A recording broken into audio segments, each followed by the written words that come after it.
I swear to God, I never use a screen, but I keep rolling crits my players. They're so stinking sick of it.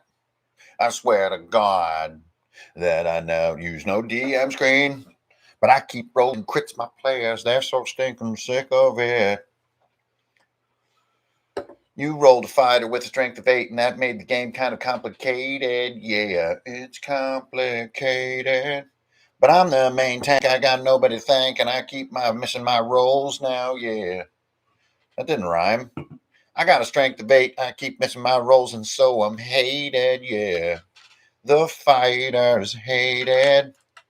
I swear to God, I never use a screen, but I keep rolling crits my players. They're so stinking sick of it. I swear to God, I never use a screen, but I keep rolling crits my players. They're so stinking sick of it. You made a cleric with a wisdom 8, and that made things kind of complicated, yeah. He ain't got no spells, yeah. I tried to repel the undead, but I couldn't make the roll, and so now I'm dead. That's what made me hated, yeah. I swear to God, I don't use no DM screen, but I keep rolling crits my players. They're so stinking sick of it. I swear to God, I don't use no DM screen, but I keep rolling crits my players. They're so stinking sick of it. I made a fighter that's great with a strength of 8. That made it complicated, yeah. It's complicated. I'm the main tank with nobody to thank. Keep missing those defense rolls. Now I'm hated, yeah. There we go.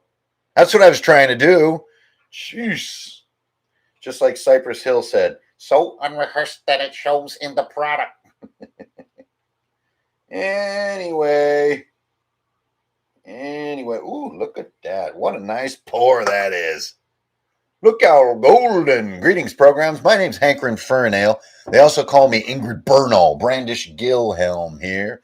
Lord and Perfector, Ratcatcher, and Supreme Dominator of Runehammer. Everything that you see here is Drunkards and Dragons. All this splendor. Even this weird black rectangle that's right around my head. Yeah. It's all Runehammer, baby, and all we do around here is think about stinking D&D. Day in, day out. Can you believe it's November? The fuck is that about? And yes, this show is not for kids, so you will have bad language. Adult language. Let's call it adult language because let's face it, it's not bad. It's very useful. Especially when you're talking about something like, whoa, that's got a bonko on it. That's got a punch in the kisser. Greetings, programs. Welcome back. It's Friday afternoon. Thanks for tuning in, everybody. Hi. Yeah. What are we doing? Well, we got, I haven't been around. I'm not like Dylan from Alien 3. He's around. I haven't been around. I've been too busy. And before I jump into all this stuff, a quick note.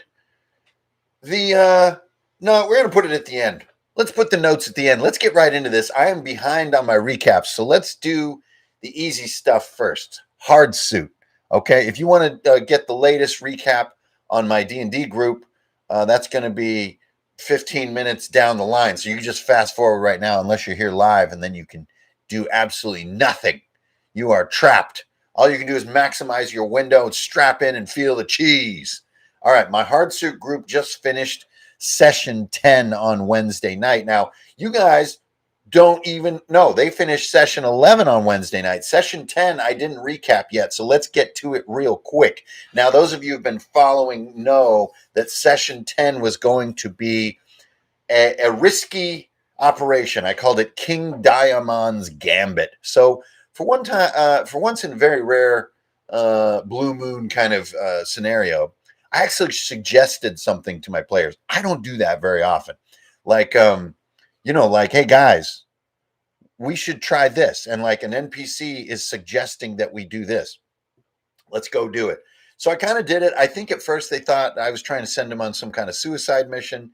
But no, I just thought it would be cool. Like this bubble boar, this titan, it's like a cross between an octopus and Godzilla. It's been giving them a bunch of troubles and pains in the campaign. And it was time to end this damn thing once and for all. And I said, well, King Diamond, he is the king of Silverdome, one of the wealthiest kings in Atria, which is this world they're playing in. If you're familiar with my game Hardsuit, good for you. If you're not, jump over to runehammer.online, get a cheap PDF.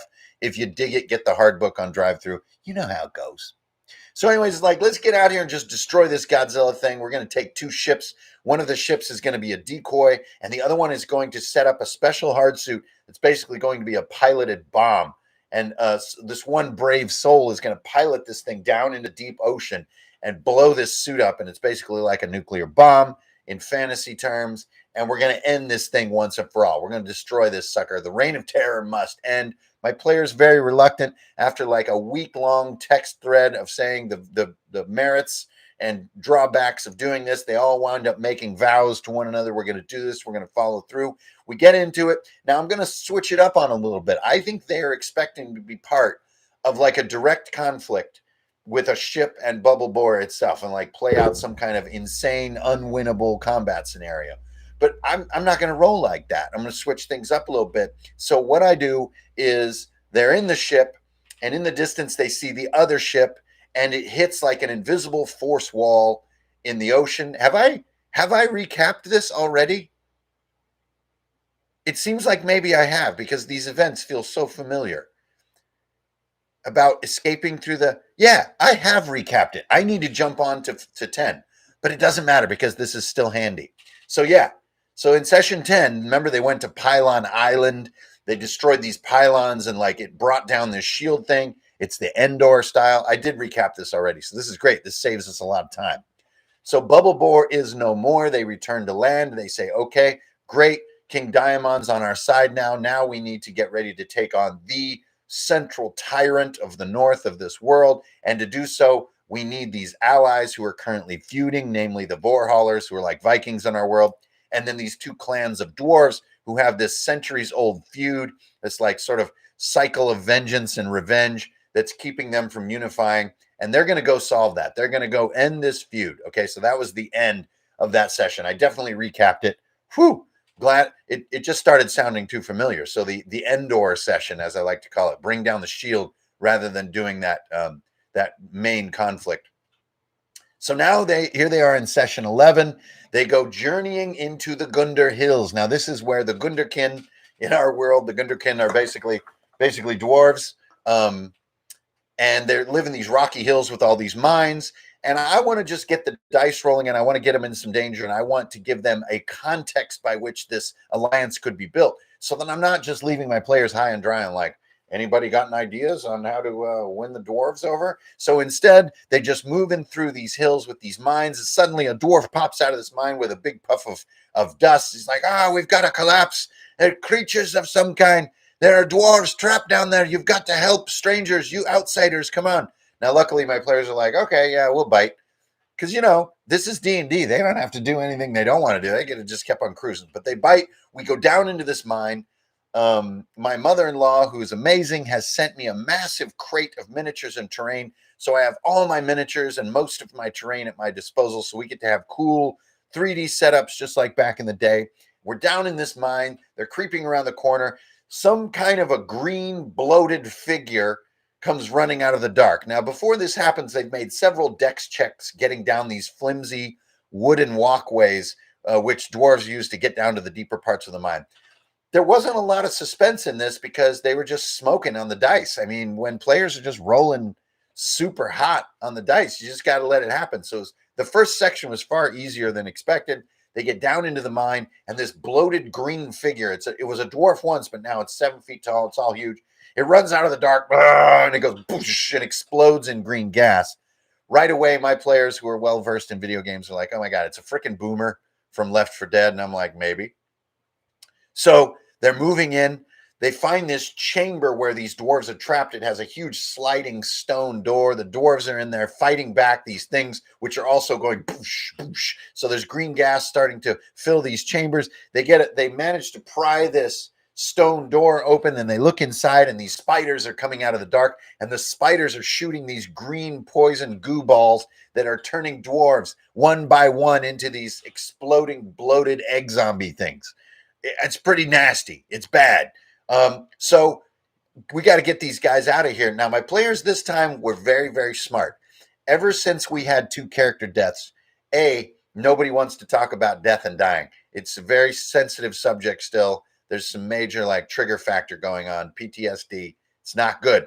2, they've also become more tactical in their caution. So rather than just interpreting caution straight into fear and retreat, it's more like, let's be cautious, but also get the job done. And in this case, that's what they do. So they get this door open just enough to take a mining cart and jam it under this door because it's on a counterweight and it closes automatically.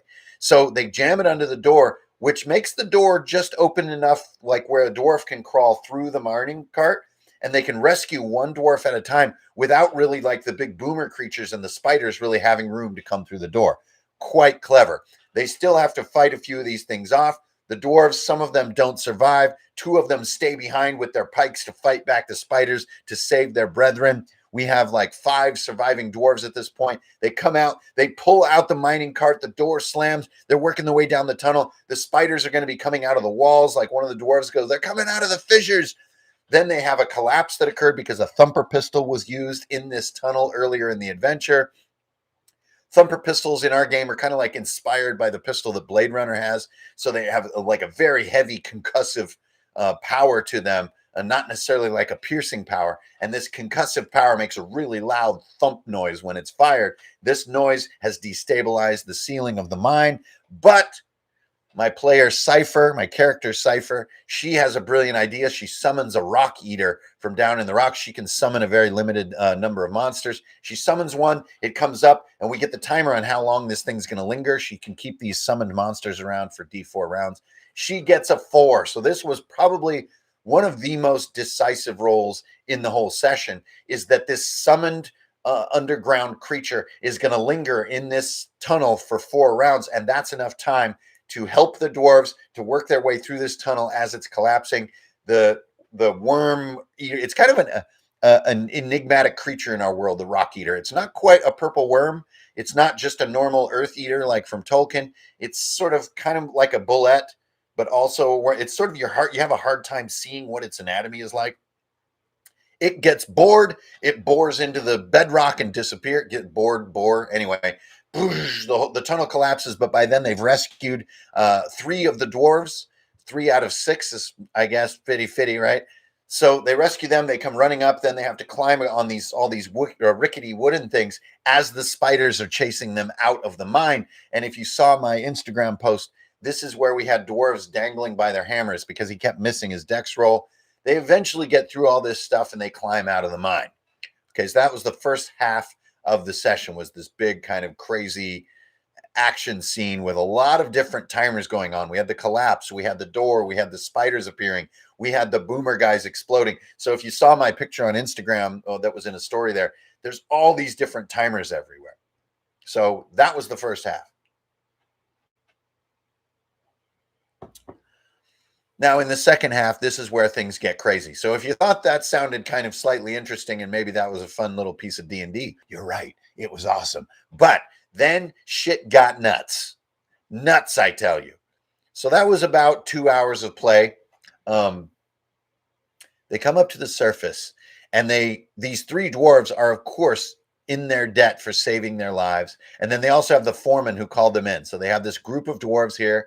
And they also managed to rescue a dwarven goat. Now, in our world, a dwarven goat is something that takes like 100 years to train. They are super strong, fast, really smart. And it's like a powerhouse. It's like almost the centerpiece of a dwarven mining team is its goat, if it's a fully mature dwarven goat. So they have one in their team. They managed to save it too. They're going to return to their village and report that these dwarves have been lost in a cave-in and get a larger team to go back and, recover the bodies and all this good stuff, fight back the spiders and reclaim the mine. Another thing that was lost in the mine is this strange machine, which one of the dwarves described as a gem finder. So remember, there is technology in this world, and they have this machine that uses like a sweeping laser thing that marks where jewels are in the wall, and you can go up and mine them out and everything. So obviously the gem finder is an insanely valuable piece of machinery, but it was also sealed in this cavern. So they're going to go back to their village, which is called Gunderberg, and they're going to go there and basically reconnoiter the situation. Now, this is where the often underestimated, but oh my gosh, is it the hugest new addition to my table, the hex roll. So those of you who have read Hard Suit or are currently playing Hard Suit, you know that I've instigated or designed, implemented a hex crawling system that is a vastly simplified way of getting players to roll circumstances as they move at the map level, at the world map level. So when you actually move across the landscape, you're going to roll a D8. And the writing of those D8 tables for all the different regions in my world is kind of where the magic happens here, right? Because you want this results 1 to 8 to reflect the area that you're in, to reflect the circumstances, the trials, but also the good things in that area, 1 being the worst and 8 being the best. And I really underestimated the power of this mechanic. But oh my God, every time we have been moving hex to hex in our map and using hex rolls, it has either been like massive surprises or crazy twists and turns. It's always been really fun. And that there are ways that players can mitigate this roll. And that's what happened tonight. So they put up this hex roll and they get a 1. Now they know, because a lot of them have skimmed the book, that rolling a 1 on a hex roll is usually extremely bad. Like you lose a lot of time, or you lose loot, or you get lost, you go to a different hex, and like it can, or you are attacked. It's really bad things. Okay, so going up toward 8 is always better. And so they hero coin the hex roll, meaning they're going to roll it again. They roll the hex roll again and get a 3. Now, the way that the hex rolls work, 4 and 5 are usually pretty neutral. 1, 2, 3 are bad, and 6 up to 8 are very, very good.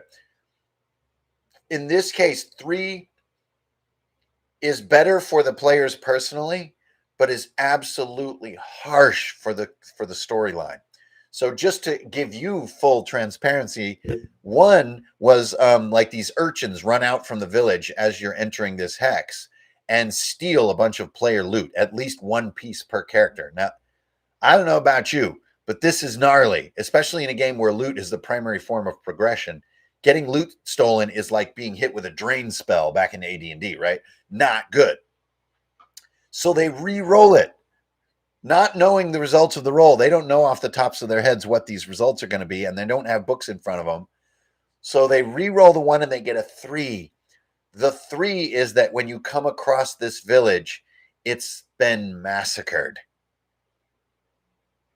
Now, the destruction of a village in D&D worlds is sadly, unfortunately, a relatively common occurrence, right? Even in fantasy films, in war films, you often come across a destroyed hamlet, right? Like, there's been some small fires. One of the buildings is completely crumbled. There are some grisly bodies in the road there, and evidence of chaos and some kind of attack. So they come into this village, and this is the home village of these surviving miners. So they're just absolutely crushed. Like, they thought their day was bad before. Now it's gotten horribly worse. So after their initial shock, they begin sort of gathering up the bodies to do these funeral rites. And my characters are like wanting to look closer. Did dwarves do this? Was one of the first questions that came up. They're using some intelligence rolls to look closer. But my dwarves who are from this village, they're like, you guys, you're outsiders.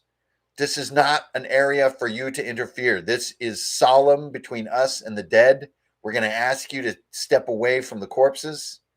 This is just, we appreciate that you're our new friends, but this is just none of your freaking business. So these dwarves, they go about tidying these bodies, sort of, straightening their clothes and, cleaning their faces and lining them up. And they start a funeral pyre and they're burning these bodies. This is the main form of evidence for what happened here, but it doesn't matter because these are stubborn dwarves and they're going to do this. And they come back after this whole thing. They come back to my characters and they say, it was them. It was Sword Arm and his minions just fanning the flames of this feud. So, looking closer into the history of Gunderhall, this is the area, the Gunder Hills, there is this feud between Stover's daughter, who is the one war chief, and Sword Arm, who is the other. And it's been going on for decades. And it's all this petty vengeance and violence. And these dwarves are convinced that Sword Arm and his men did this to make the feud worse, to get back at them for taking one of the mines that's in the Southern Hills and all this jibbity jabble. And they come and they ask the characters, will you come with us to avenge this deed? And the players have already looked at the bodies, and they know, only briefly, remember, only one roll was made. They know that dwarves did not do this by the wounds and the injuries on the buildings and the bodies. They know that dwarves didn't do this, but they're not in a position to be insistent. These guys have just lost their entire town and all their friends in one day. So they're a little bit dumbstruck with the grief of the situation. And they just basically say, no, we can't go with you to just go start putting heads on the end of spikes. Not only are we not part of this, we're pretty sure that this was not your enemy that did this. And they're just like, we appreciate your opinion, but you are outsiders. You don't know how long this has been going on, what these people are capable of. We're going to go do this. And with just like this sort of blind with vengeance, sort of, blood drunk, these dwarves begin to turn away from the village and hike down this trail to go gather up support and do some kind of counter strike, some kind of counter violence, right? It's a feud. And as they're walking away, Billy, who my players named, the goat, the dwarven goat, of course they named it Billy, sort of stops and like pulls on his this big beefy rope that they keep around his neck. And he stops, and the dwarves look back and they're like, what? And Billy doesn't want to go with them. So then we had probably the most high stakes feeling roll of the night. The collapse roll was the most like clutch roll, I think, but this next one was high stakes. And the question was, does Billy go with the vengeful dwarves or stay with his new friends, i.e. my characters? Because Billy senses that this violence, that he agrees with the characters. I mean, he's just a goat, but remember, this is a dwarven goat. They are of the highest moral character and strength and speed and wits and senses. But I can't really think for Billy here. So what I do is I ask for factors. I'm going to make this a 50-50 coin flip unless you can convince me there are factors to weigh this roll in your favor. And my characters succeed here. They point out that they saved Billy's life. He would be sealed in there with those spiders right now if it weren't for them. So I give them 1. So only on a 1 or a 2 on a D6 will Billy go with the vengeful dwarves. You see how the factors swayed the roll just by 1? So we roll it up, we get a 4. So Billy, gives like this, right? And the dwarves, in shock, they respect this goat. So they go and they lift the rope off of Billy, and he sort of walks slowly over to my characters. And my characters watch as these dwarves work their way down in this sort of black smoke as the sun is setting, working their way down the trail, down into the hills. So now there are my player characters sort of resting in this burnt out village. And we have our final conversation of the night, which is, what are we going to do next? They have many, many options right now, many threads. I really do believe in a truly open, quote unquote, sandbox type world. So it takes us half an hour at least just to list off options that could be done next, list off leads and threads and possible things to do next. So we finally come down to a couple of key choices, which are basically go sort of throw your bodies into the conflict and take a very direct approach, go right into the city and be like, we demand that you guys unify and we're all going to go do this thing, be extremely direct about it. We come with King Diamond's blessing. Listen to me. Let's do this. Or, and these are the two choices that they're kind of wrestling with, or stay right here and solve this mystery. Who did this massacre? My players, being awesome, a lot of times they would have taken that direct route, but this time they decide to do the murder mystery. So they're going to stay right where they are and solve the mystery of the Gunderberg massacre. So, as game master, I take some notes on this. Session 12 is going to be this kind of murder mystery type session, and we're done for the night. Now, before I move on to the other recap for the stream this afternoon, I got to take some time to revel in this. This entire block of story, narrative, of conceptual wrestling, of the way that everything has suddenly changed was absolutely unwritten anywhere except in the Hardsuit book when that hex roll came up. That makes the GM feel like a player for me. That is insanely fun. Like, to be as surprised as players and work through the ramifications of what just got rolled. Instead of like, okay, these guys are going into this feud. It's kind of like a small scale civil war, right? Well, what would be cool for me to throw at them? That's a normal thing that a game master would ask herself, right?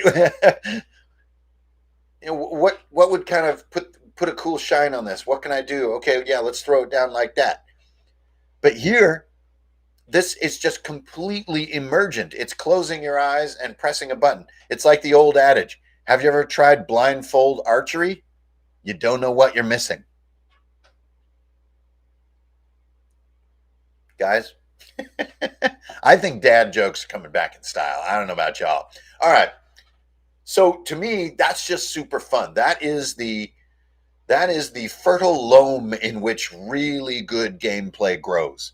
Because all those responses, even my responses, role-playing the dwarves, are really authentic because we are discovering everything in real time together. Me, my players, my NPCs, we all just stumbled upon that village together. None of us knew that was coming. And it makes all the responses and the emotions of the moment really authentic and totally awesome.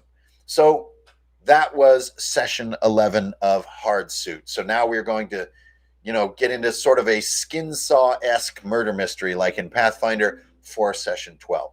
So that is the status of Hardsuit right now. Like I said, if you want to grab a Hardsuit PDF, jump over to runehammer.online.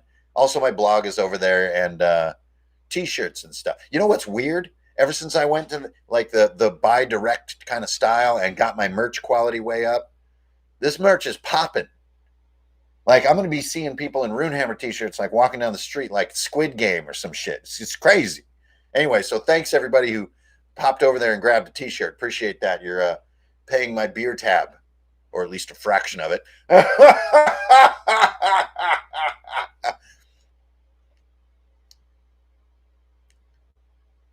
Okay, that was a little weird. That was like acting in a bad Hercules film. Okay, so that was Hardsuit session 11, and we're going into our murder mystery. Now let's shift gears. Whoa, so I'm in 3 games weekly right now. It's going to crank up pretty soon to 4, but luckily one of them we also are a writing group, so we don't always play, so we just kind of hang out. So it's not too crazy, and we have off weeks here and there. So it actually works out. It's a good number of games to be in, but you got to shift gears because this is what I have to do every week or every other week. Shift gears back to my D&D group. Now, I was kind of calling it an OSE group for a while, but we have hacked our system so far to Sunday at this point. It is definitely not OSE. It's not AD&D. It's just our thing.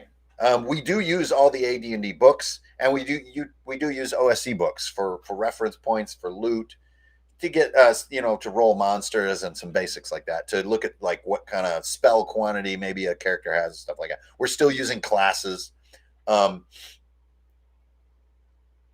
that's my other group, the Dirty Jobs crew, right? So they're in their 2nd season, and they have now finished their 4th session, which is the session you guys don't know about yet. So if you remember, my guys had returned to the town of Slimshire after acquiring the one cure for vampirism. Remember this? I know this is a massive brain shift here to switch gears into that group's storyline. So they had acquired this one cure for vampirism at the Abbey, Fairfield Abbey, which had collapsed inward at one point, revealing a portal into the void, and the Temple of Elemental Evil is actually down in there, and all this craziness. But they made it through all that lost a character in the process. So in the 2 weeks since we skipped a week, we had a new character come up, Adelaide. So she is one of the surviving nuns from the abbey who joins the party to join their mission, since in a lot of ways they kind of rescued them. So she joins.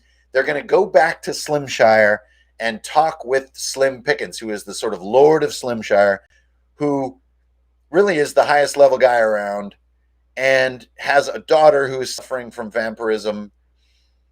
And I don't think my players are just quite ready to take everything into their own hands yet. They need to talk to a high-ranking authority, which this is a good move, right? Maybe a game master gets a little bit disappointed that they aren't just blasting into whatever next new danger arises. But to me, this is like really believable role-playing. Let's go back to the home base. We have this super valuable treasure now that a lot of people died to create. We've only got one use of this. What are we going to do? We know that Kay Pickens is suffering. She is like going to turn permanently pretty soon once she feeds. But if we used it more strategically, if we could find a sire, we could save more people who have been afflicted by vampirism by curing the sire. Because, you know, in old folklore, it says if the sire is cured or killed, then all those turned by that vampire will turn back and all this good stuff. So they return to Slimshire as they approach the town, because remember, they left the town right as it was being attacked by goblins. So when they return to the town, they see smoke in the distance. They hurry to town. Of course, the town is under freaking attack, and some of the buildings are burning. Now, especially in like a desert medieval town, like a sort of high desert medieval town, imagine it being like a Wild West town. Fire is a major problem. Like almost everything's made out of wood. You don't have stone buildings in a little small town out on the frontier. These are wooden buildings. So fire is a major issue. So they go in. They're worried about fighting these fires. A few goblins are scattered here and there, running around in the fire, kind of enjoying themselves. My players are dispatching these goblins with relative ease. That's when they meet Bespo. Remember, Bespo comes from the previous season, a player character that is now an NPC and is very, very old and is the father of one of my new PCs. Bespo appears, offering a place to hide, and says the goblins aren't the problem. It's the waves of orcs. It's the orcs. Now, in my world, orcs are not like, well, they're more like Uruk-hai, right? In my world, orcs are big. They're very big and they're very heavily equipped. And so they are a military force really to be reckoned with. And they ride trained bears in some cases. So these waves of orcs that are attacking the town are the real problem, Bespo says. He invites my players, if they want shelter, he can offer some shelter, limited shelter in his bar. But here come the orcs. My players have a bit of a moment of agonizing. Are they going to just fight these orcs directly? But they need to put out the fires, so they find a faucet inside Bespo's bar. They're filling up buckets of water. They're running them out. But every time they run a bucket out to fight the fire, they are hit with orc arrows as the orc riders enter town, and they suddenly have this brutal choice. Do we fight the fires? These orcs are going to kick our ass. My players have become convinced of this at this point, that if they take on the orcs, they're dead for sure. That is not entirely accurate because they don't really know the stats or the combat tactics of these orcs. But my players are a little bit worse for wear, a little low on resources. So hard to say if they're right or not. But either way, fear has taken hold and they're not going to fight these orcs. They do their best to fight the fires, but they don't quite completely put out the fires when they run out of time. There is a backup. Bespo has a massive set of crossbows hidden under his bar. Behind the bar, he has rigged the place with wires. And so as everyone is escaping into Bespo's tavern, he says, no matter what you do not go behind the bar. You will trip this massive trap. Just go out the back door. Just go out the back. Go out the back. Now here, my friends, my viewers, my fans, my lumpy-headed weirdos, is a moment where player communication was more valuable than anything else in this session and fell apart. So an NPC says, no matter what you do, we can hole up in the bar, we can escape through the back, we can use it as a pinch point to fight them, but whatever you do, don't go behind the bar. I've rigged it. If anyone even goes back there, you won't know where the wires are, and you will trip this massive barrage of crossbow bolts. And so, yes, one of my players, Aura, the owl, who is our druid, he says, okay, important note, everybody, like, do not mess with that. We want to use that booby trap. That's our best chance to beat these suckers. Let's bunker in, lure them in, then trip it, and then jump them. Great plan. So my players begin moving into the tavern, and Adelaide, the new member of the group, runs through and says, I'm going to jump and hide behind the bar.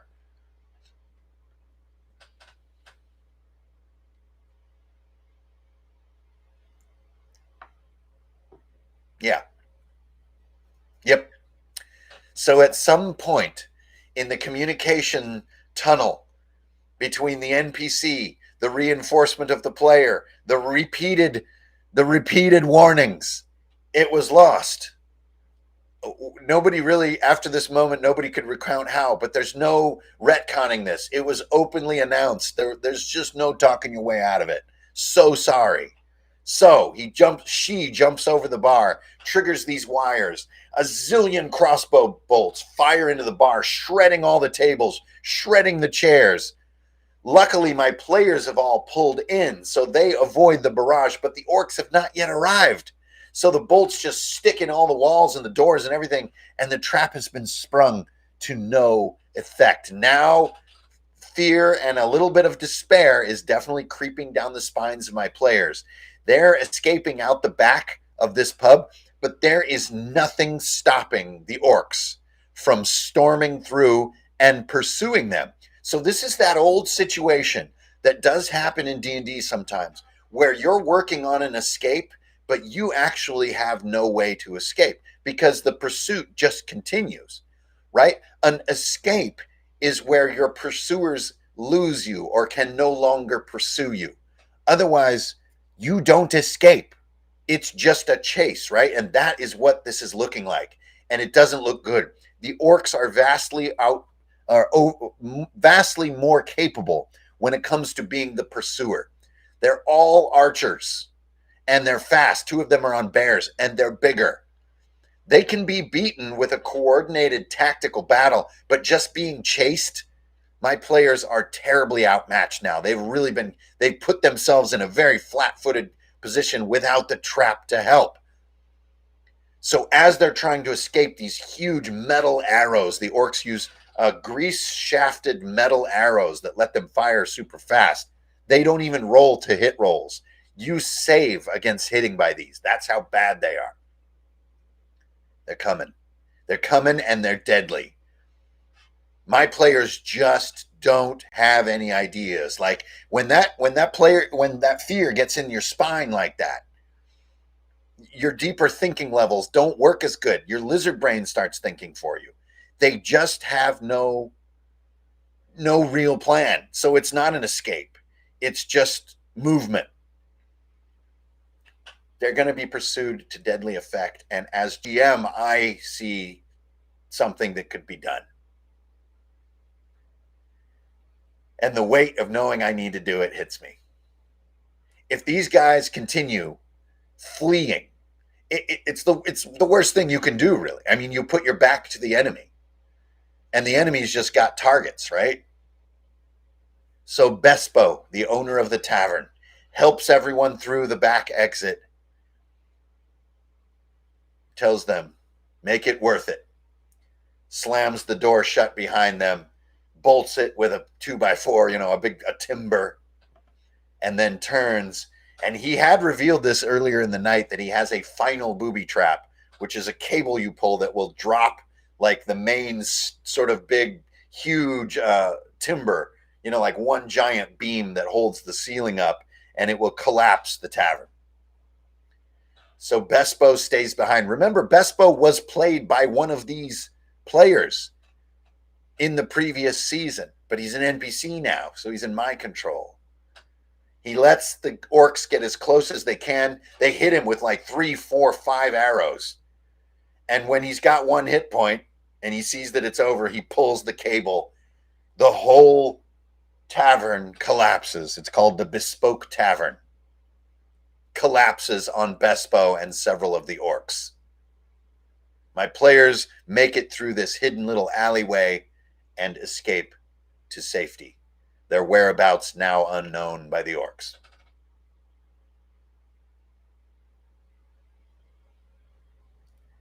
And I hate doing that stuff because that should be a player that's doing that stuff. But I had to do it as a friend of my players and as a friend of the heroes in the world, as the GM.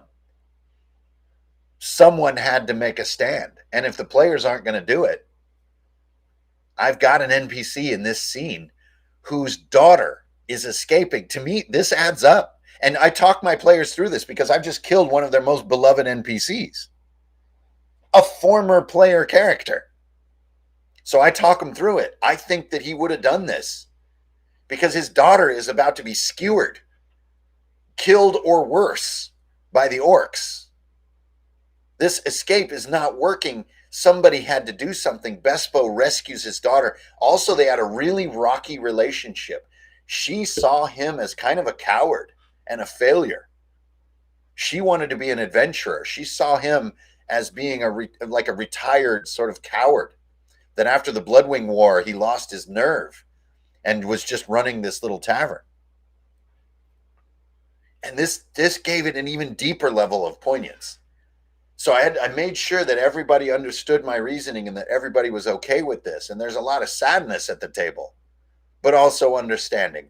And that was the first half of Dirty Jobs session 2.4.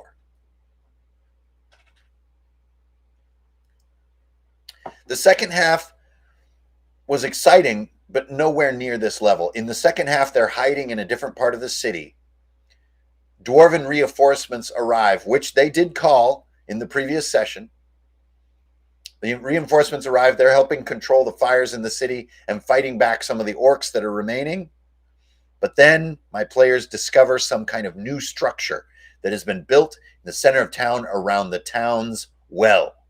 It is an improvised structure occupied by goblins with only 2 orc archers as an escort. So the goblins and the orcs are working together. The goblin shaman that was left alive all the way back in session 2, I should say, session 2, is here over the well doing magical gestures, summoning something from the well. Now, my players don't have to be rocket scientists at this point to know this is Tregos.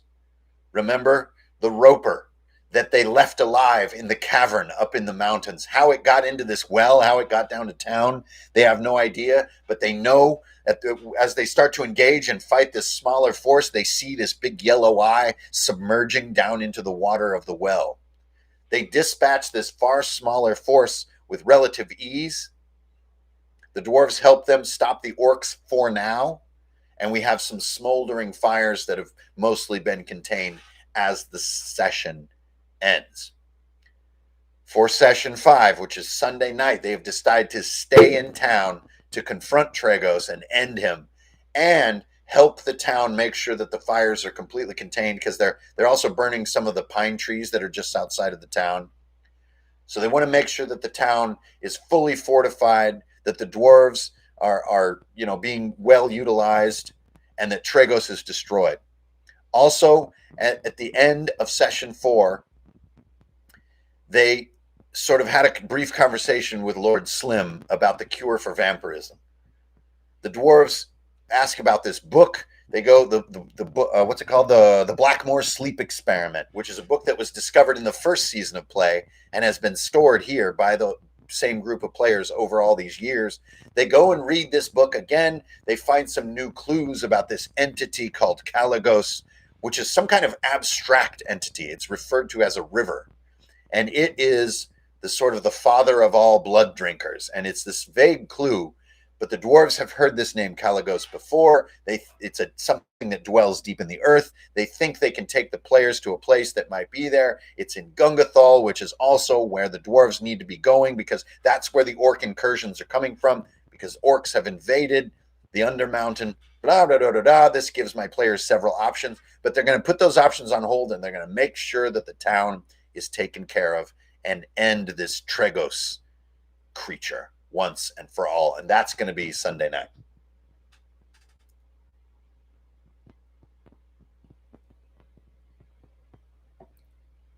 So there's been a lot of craziness going on. Now, the other reason that you don't see me quite so often in YouTube is because I am spending a lot of my time doing the things I do, publishing, writing, designing, making all the stuff. It really is why I came here in the first place. That is unknown yet. Horga. That is unknown, at least to my players.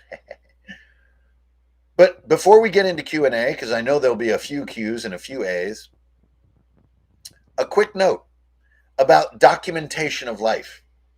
About 10 years ago, the idea that you would, well, I guess if you really want to take it back, it would go all the way to like the MySpace era. But it really started with a more of a fervor, 10, 12 years ago. The idea that documenting your existence, what you're doing and why you're doing it, and the details of what you do day by day, documenting it on the internet for all to enjoy, or as the foundation of a business and all that stuff, really came into its own, didn't it? And we've all been doing it. We've all been Instagramming, we've all been Facebooking, we've all been YouTubing for a solid decade. Now, for some, even longer, who were there more in the beginning. I mean, I was posting pictures of my rune drawings, like pen and ink drawings, on MySpace in 2008, 14 years ago. Anyway, the point that I'm getting to is that I hope that our almost addictive level to documenting ourselves for the internet will begin to wane. I feel like it's fading a little bit, but for me in my life, it is fading. The urge to transmit myself. Now, I'm still just as excited and I am up to my eyeballs in RPG stuff every single day. I live this life for real. But the urge to spam data about it, I have to say, is coming off, and not in a negative way, not like fuck this, sick of this, in a positive way. I feel like we're going to some next step.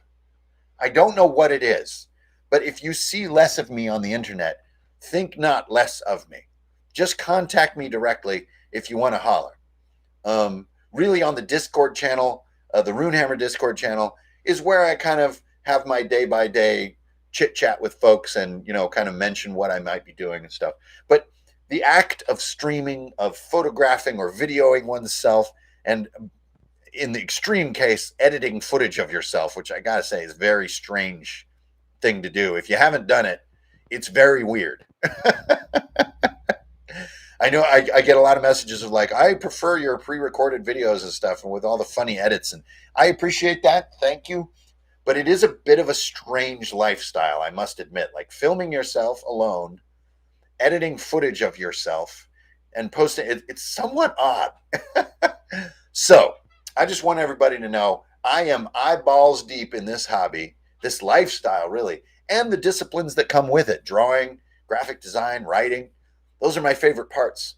So if you see a little bit less of me here and there, just hit me up directly, because I am sort of going back a little bit to that kind of, when it really hits me is painting. If I'm painting miniatures, which there's my work board right now, so you can see I've got my work cut out for me as far as miniatures. That's the one thing I feel weird broadcasting. I feel like it's really private or something. Like I struggle through like exactly what's going to be white. How do I use this red? And it's very like internal and very therapeutic in its own way. But then to transmit it, it's like you're breaking a sweat and stuff. So anyway, enough about that. I love y'all. Thanks for tuning in. Now, if you got a Q, put it in all caps. Put question in there. I don't know what's up. Were those recaps self-contained, or is it no questions needed at all? I don't know. I don't know anything.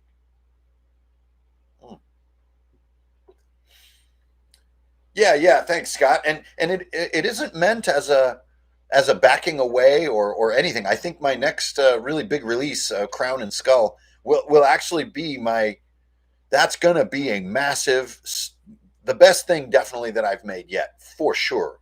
Insanely excited to reveal more about it as the year comes to an end and stuff like that.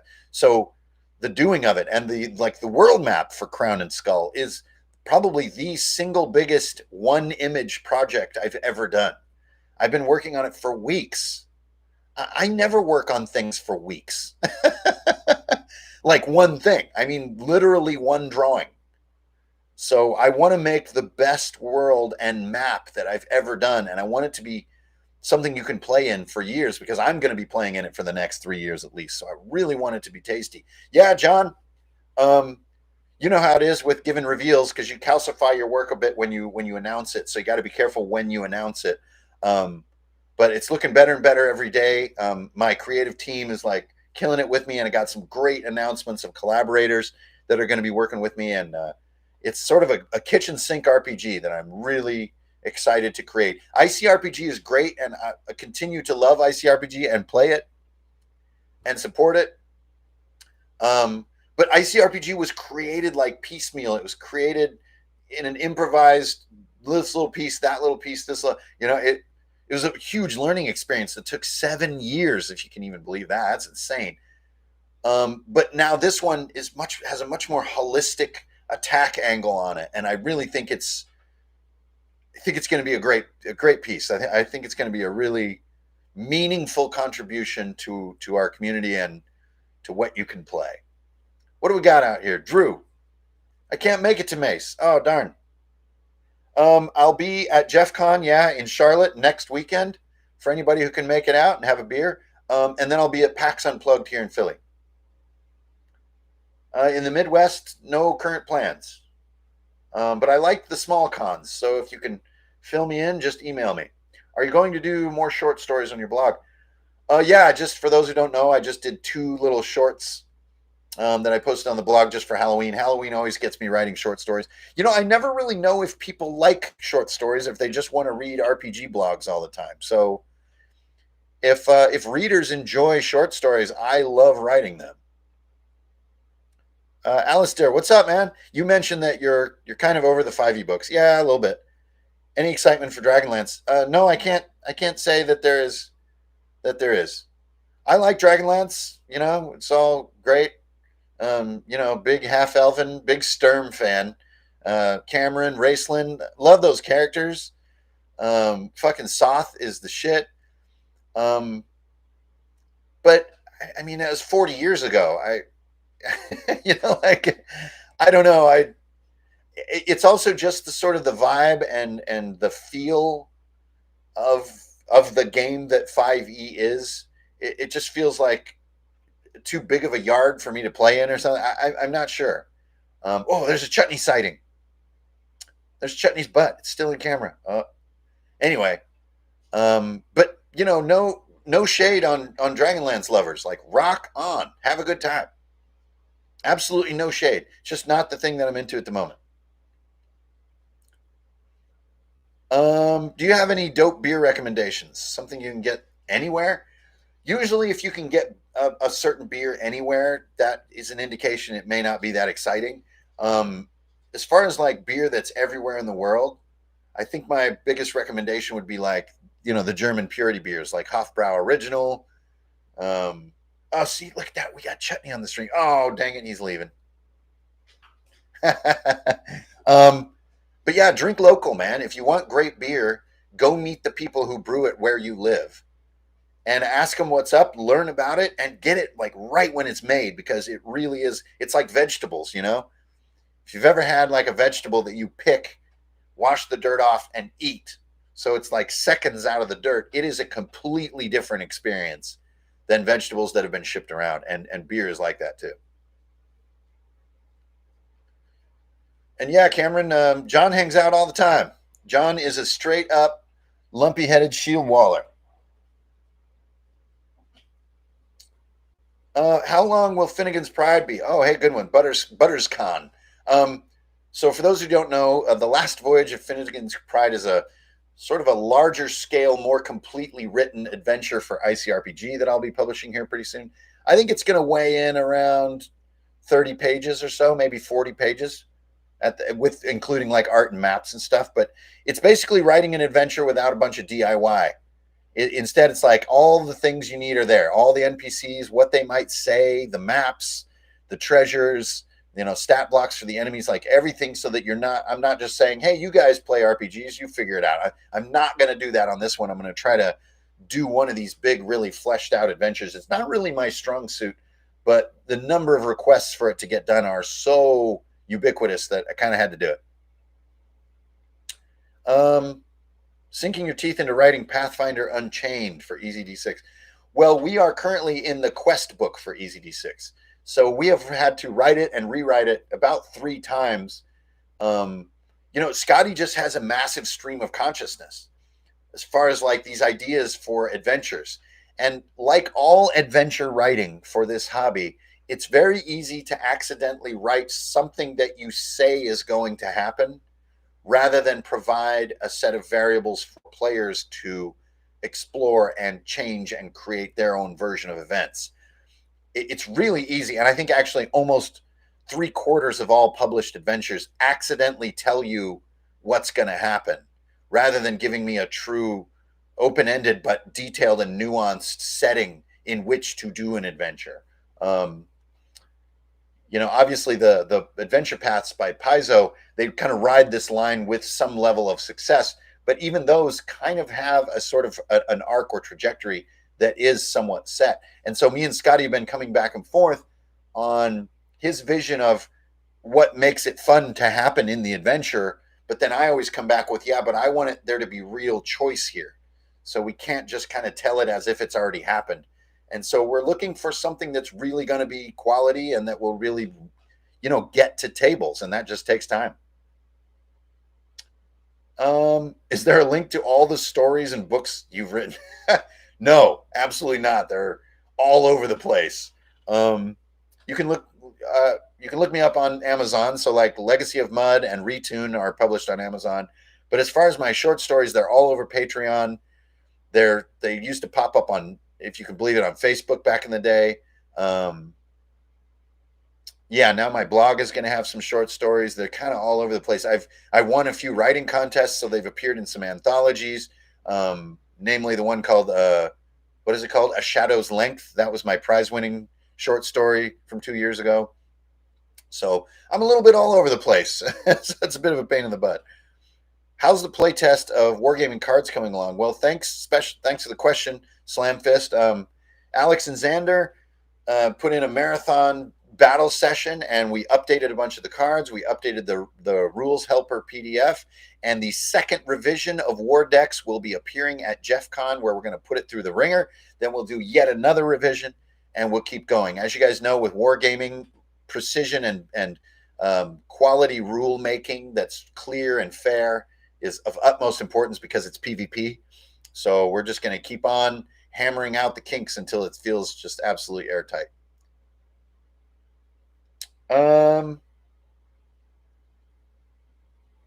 Here we go. Butterscon again. What's up with this fantasy hero stuff? Well, as many of you know, one of the first truly large-scale games I ever played was Fantasy Hero back in the late 80s. And had a brilliant GM Dave. He's my man. If you're out there somewhere, Dave, you were a great mentor, my friend. And Fantasy Hero was the system we used. And I went back to reminisce and read Fantasy Hero, and it set a great number of creative wheels in motion, especially when I realized that Fantasy Hero isn't what I wanted to really be tangling with. Because nostalgia is exactly that. It's nostalgia. It doesn't necessarily mean going back is good. A little bit, I feel a little bit that way with Dragonlance as another example. It's like nostalgia is great. I love Dragonlance, but going back to me doesn't have a lot of spark to it. And so I'm always trying to go forward. So you'll be hearing more about the origins and influences of Fantasy Hero as things progress. Am I watching Andor? Not really. I watched like the first 3 or 4 of it, and I utterly confused what's going on, where the stormtroopers are, and how come there's no Jedi and stuff. I was really confused by Andor. We're getting so deep into like these canonical origin story things. I go a little cross-eyed, and I go back to horror where I really dwell, and horror movies right now are just so ubiquitous and so much better made than they were in the past that as a true fan and aficionado, it's a lot of fun keeping up. What do we got? House DM. I like seeing your terrain. Cool, man. Is there a terrain build you're currently working on? No, I'm neck deep in. I have 40 miniatures or so left that I want to finish before my next group starts in December. It's a all girls group, and I want to have a large cache of miniatures ready for them. You can actually see my newly organized miniatures down here. I have bins, y'all, so you better watch out because now I have organized miniatures. But yeah, I'm currently just in miniature mode. I'll get back to terrain mode soon. Tips for creating your campaign. Whoa, whoa, whoa. Well, I struggle with the intricacies and yeah, well, that's the hard part. Just keep going. And something that might set you free is thinking in tables. So for your people, just write 100 random names, and after each one, an odd personality quirk, and let the game create who these people might be. But I'm sorry, Scott Storm, there's no easy answers here, man. The creative muscles to do the detail work of large sweeping amounts of work, they take time to develop like any other skill. You just got to stick with it and have one or more people that you can trust, that you can bounce your ideas off as they evolve. But it is a muscle. And John is here in the chat, and he will testify, I know, that creative muscle has to be built. It has to be practiced. It also has to be rested, has to be cared for, and has to be built again. And there's no easy answers, I'm afraid.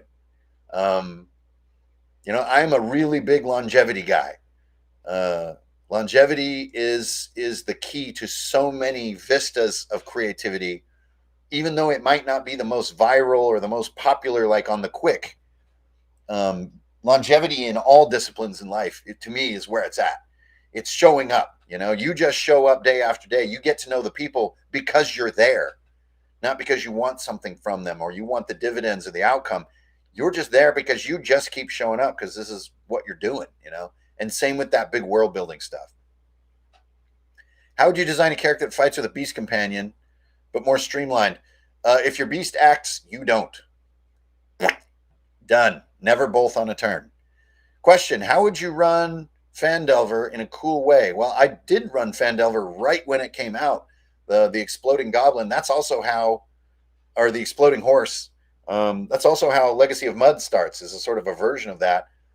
I think, how do you run it in a cool way? Just streamline it, eliminate a bunch of the doors and side shoots, and cut to the good stuff, and give your players like meaningful binary choices instead of like, here, there's 8 things you can do. Like, bring the stakes and the excitement up to a really powerful binary choice, and cut away a lot of the fluff. And back in the Fandelver days, I felt like 5e was a little more tight on its scope, so a little easier to clean that one up, than some of the later ones that got so big. How often does the D8 hex roll get thrown around? I'd say twice in a session maximum. Do you see PF2E Pocket Edition? Yes, Loco Tomo. Yes, you absolutely see that. It's right there. I am hoping to, I'm going to put him on the spot. I am hoping to play in the Order of the Amber Dies High Helm game marathon next year. I'm going to pester them until they let me do it.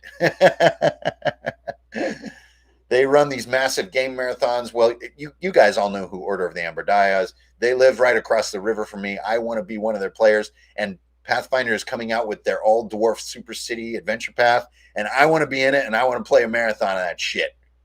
So if you're watching, dude, you know who you are. I'm coming for you. Cthulhu asks, did you play Carrion Lands? No, I did the artwork. The game has been in development for over a year. I did the artwork quite a while ago, so it's nice to see Alan putting so much acumen and hard work into Carrion Lands. He's been working on that forever. So haven't played it yet. Love doing the art, though. Super fun. Really gritty style. Disagio World. Preparing campaign before knowing the characters. Because when characters are ready, I want to start ASAP.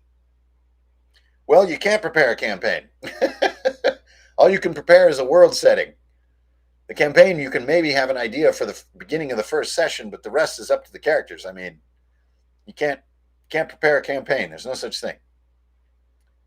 What to focus on? Nothing. Don't focus on anything. You need players and players with interests to know anything about what's ahead. Without those players around, you're just sort of in your own little universe. Are all episodes of Mainframe going to Spotify? Yeah, they are. I'm doing 1 or 2 a week, and they'll all be up on Spotify here before long. And I think one of these weeks I'm just going to put like 20 episodes up just for fun. Yeah, John's got it exactly right. The character creation is the first step. Like, unless you plan on never having characters and you just want to sort of build a world for your own enjoyment, that's different. That's much more almost like something a novelist would do. But I totally agree with John here. Like, hey, you guys, we're going to get a game together? Oh, shit. Okay, well, what kind of stuff are you guys thinking? Are you going to be like, jerkwad assassins or like super nice elves who like play harps and stuff? Because that's, a relatively salient difference between those two. And then when those characters start taking form, or at least the vaguest ideas from players, now you've got the seeds of a world and still don't have a seed of a campaign, I don't think. I think only a campaign can only really be seeded after a session of gameplay. Moloch got him hooked. Cool. Yeah, and Moloch is really just an archetype for all kinds of campaign kickoff games that you can do. Anything where you kind of start a player stripped down and in a vulnerable state, but they're a team in that vulnerable state. It works great. You can be on a shipwreck. You could be on a deserted island. You could be in prison. You could be at the top of a tower. You could be in the depths of the earth, but trapped. Anything where you're in a vulnerable, difficult state, but you're in it together and you don't have access to all your stuff. You crave your stuff. You want to get out in the world, and that's a great start to things. Then, of course, your first NPC shows up, and that would be sort of a seed of maybe the themes that you're interested in sort of portraying in the game.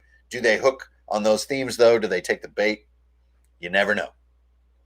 How do you handle a player that's not actually interested and ask him to leave the group? Exactly as you mentioned. You use the communication form that is most comfortable for you to be honest and kind, whether it's in person, hanging out on the phone, or emailing them or whatever. You just say, hey, look, man, I feel like you're really, not that into what we're doing. And just so that it kind of doesn't drag this game down, everybody else kind of seems excited. I think we're just going to rejigger the group. We're going to take a few weeks off and maybe change it around, and I'm going to shrink the group down to 3 players. So maybe there's a tip there is don't say, I want you to leave. It's more like saying, I think I'm going to make this game like a 3-player game. You see what I mean? Like you're kind of focusing on the positive rather than saying, I want you to leave. But that said, it's never easy. It's never easy. And sometimes you even just kind of have to let it dwindle. Like just take a brief break from the game, see who really starts texting you about when you're going to play again, and then regroup with those people. It's like a test of the interest levels. I know that's a little bit weird, but it does avoid you, being like, hey, can you get the hell out of here? Right. Which is really not something you want to do with a friend, especially. So it's never easy, though. No easy answers on that one. What you reading? I'm reading The Dragonbone Chair by Tad Williams right now. And I got to say, I'm halfway through the book, and it really kicked into high gear in part 2. So dope. I was kind of doubting on this book, but the end of part 1 was so memorable and sick. I loved it. So yeah, I'm going to try to read the first 3 books of the Tad Williams series. He's definitely got a thick writing style, and the font is very small, but really, really, when he does make a cool scene, he slays it. You just have to get there.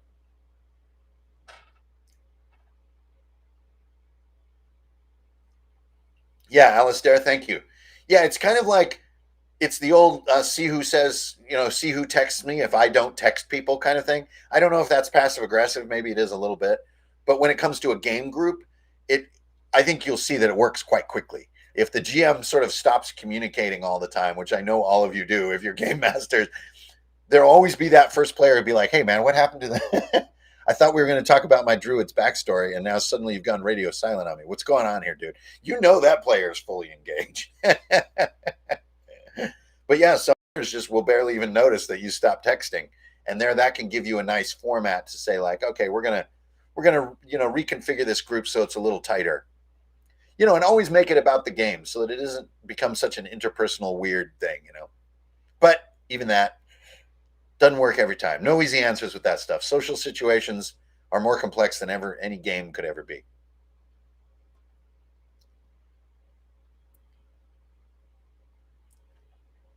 Yeah, and be very careful with spouses and girlfriends and stuff like that in your game group. There's powerful chemicals at play.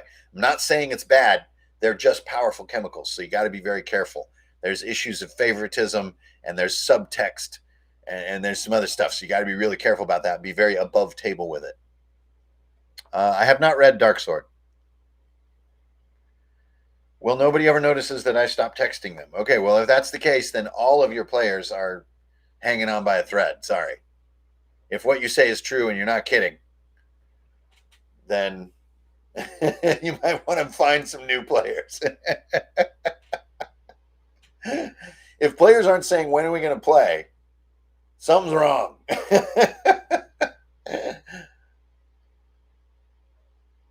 Yeah. Yeah. So I hate to be the bearer of that, but there it is. Yeah, that's a tough answer on that one. F.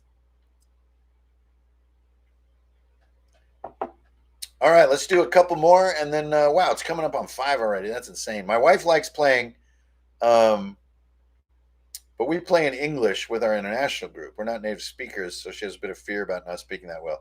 What would you do? I don't know. I've never had any issue like that. I can tell you that if there's any kind of fear or feeling of oddity, it really can be more of a burden on a player than you might think, and could be worth a convo. If people aren't just fucking psyched rolling in with their 6-pack of beer and their bag of Cheetos and they got their third character sheet and they finished painting their miniature and they're already talking about their new ability they got because they just leveled up. If that's not all happening, I would be doing some soul searching. What are some of the things, this is Butterscon again, that we can expect from the Runehammer Handbook? Yeah, so that one is my other big project for 2023. So I've got a lot of drafting done on it, but what can you expect? It's kind of like the GM section of ICRPG, but crossed with a bunch of room design, crossed with a bunch of like actual at-table use tools like roll tables and other things that you can actually use while playing. So the idea behind it is kind of like the book you always want in your backpack. And so I'm trying to think as both player and GM, mainly as a GM, and think about what would be in that book. The book that I would always want in my backpack, no matter what we were going to play or what I was working on. Sort of indispensable book for players of any type. So, normal stuff.